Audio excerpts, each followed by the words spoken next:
भी शामिल हो चुके हैं। प्रॉफिट मार्ट सिक्योरिटी से अविनाश गोरशकर जी हमारे साथ इस वक्त मौजूद हैं। अविनाश जी, बहुत बहुत शुक्रिया IT नाउ स्वदेश को समय देने के लिए। क्या व्यू बन रहा है सर आपका मार्केट पर? अगले हफ्ते बाजार में कहाँ मौके रहेंगे, क्या रणनीति बनानी चाहिए बाजार में? गुड आफ्टरनून पूजा। देखिए, मुझे लग रहा है कि बाजार में थोड़ी बहुत मुनाफा वसूली आई है। मेरे ख्याल से अभी भी मुझे लग रहा है कि रिस्क रिवॉर्ड के पॉइंट ऑफ व्यू से auto sector, auto component sector, capital goods, ये ऐसे सेक्टर्स है जहां पे स्टॉक स्पेसिफिक मौके अभी भी काफी प्रेजेंट है। मुझे लग रहा है कि इंडेक्स को लेके हो सकता है कि मार्केट्स में थोड़ी बहुत चिंता हो सकती है, क्योंकि वीकेंड पे जैक्सन होल मीटिंग का डिसीजन आएगा, प्लस उसके बाद पवेल साहब की कमेंट्री आएगी, और उसके बाद आने वाले हफ्ते में होपफुली थोड़ी बहुत एक्सपेक्टेशंस RBI की पॉलिसी की भी रहेगी। तो डेफिनेटली मार्केट्स ये मैक्रो नंबर्स को क्लोजली वॉच करेगा, बट ओवरऑल मुझे लग रहा है कि मार्केट्स की ट्रेजेक्टरी ऊपर है।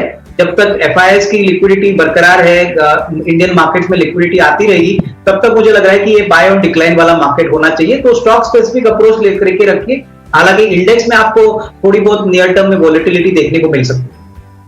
नहीं, बिल्कुल पूजा, मुझे लग रहा है कि बैंकिंग एक ऐसा सेक्टर है जो बहुत ही अच्छी तरह से वेल पोजिशन्ड है। सबसे बड़ी बात, RBI के डेटे के हिसाब से अगर हम देखें तो क्रेडिट ग्रोथ जो है वो करीबन 14% बढ़ा है, तो उसका मतलब ये बैंकों के लिए बहुत अच्छी खबर है।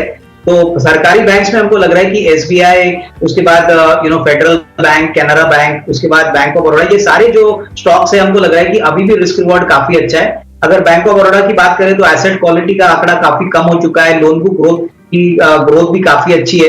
कैनरा बैंक की बात करें तो कैनरा बैंक का जो ROE है वो कम से कम 13-14% आने की उम्मीद है।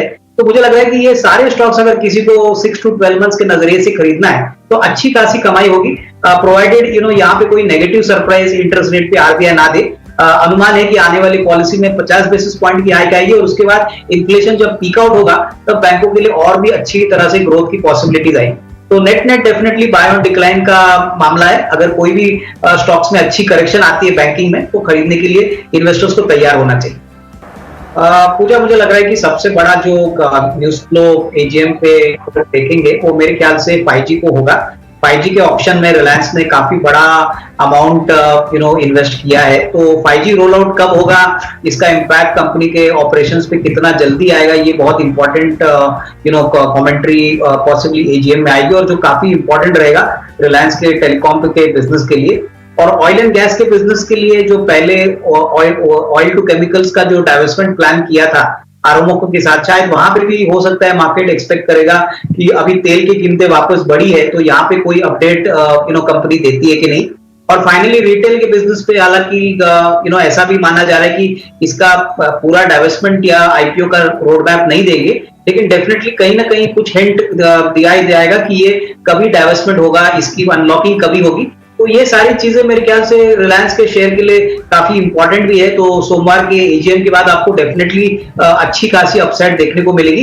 मेरे ख्याल से हर AGM के टाइम पे ये एक्साइटमेंट होती है, लेकिन ये 2-3 एरियाज के ऊपर अगर कमेंट्री मैनेजमेंट की क्लियरली आती है तो मार्केट्स को डेफिनेटली ऑल कॉन्फिडेंस स्टॉक पे रहेगा। नहीं, हमको लग रहा है कि एनीवे स्टॉक अच्छी तरह से इस मार्केट में चला है, तो ये कमेंट्री आने के बाद और भी थोड़ा सा कॉन्फिडेंस और कन्विक्शन स्टॉक में लोगों को आना चाहिए।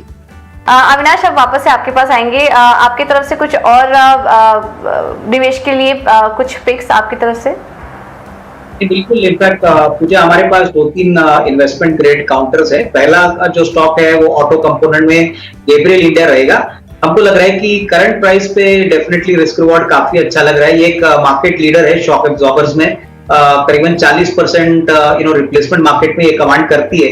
हमको लग रहा है कि अगले 6-12 महीने के लिए अगर कोई खरीदता है तो करीबन 203-204 का टारगेट प्राइस यहाँ पे मिल सकता है। दूसरा स्टॉक जो फ्रंटलाइन कैपिटल गुड्स सेक्टर में आता है वो कमिंस इंडिया है। कमिंस एक MNC कैपिटल गुड्स कंपनी है, और नॉट ओनली डीजल और गैस के इंजन बनाते हैं, लेकिन इवन ग्रीन एनर्जी को लेके हाइड्रोजन के भी इंजन ये बनाने की टेक्नोलॉजी रखते हैं। करीबन 30% रेवेन्यू का ये अपने पेरेंट को एक्सपोर्ट करते हैं, और इस साल नंबर्स काफी अच्छे आने की उम्मीद है। तो ये भी कैपिटल गुड सेक्टर में एक अच्छा विकल्प हो सकता है। अगर कोई 6 to 12 मंथ्स का टाइम फ्रेम रखता है तो कम से कम 1450-1480 का टारगेट पॉसिबल है।